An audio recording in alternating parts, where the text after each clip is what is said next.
درانو دوستانو السلام علیکم د چین د علمي څیړنو دیارلس کسیزه ډله د مې په څلورمه نېټه د نړۍ ډېرې جګې غرنۍ څوکې یعنې ايوريسټ څوکې ته وختله.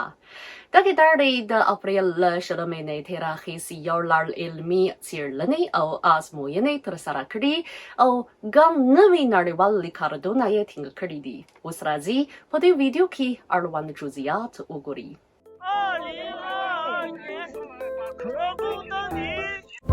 د چین د علمي څیړنو دیارلس کسیزه ډله د مې په څلورمه نېټه ايوريسټ څوکې ته وختله چې په نړۍ کې د ډېرې جګې غرنۍ څوکې په توګه بلل کېږي.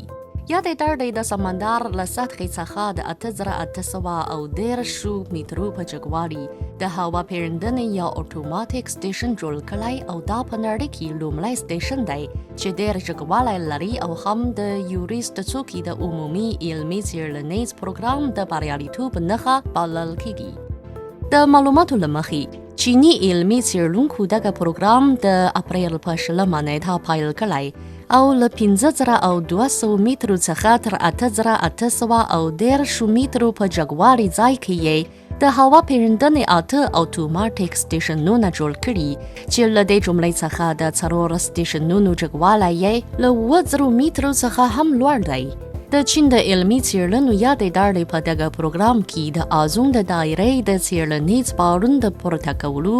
د هوا پیژندنې او څیړنې د هوایي بیړۍ د کارولو،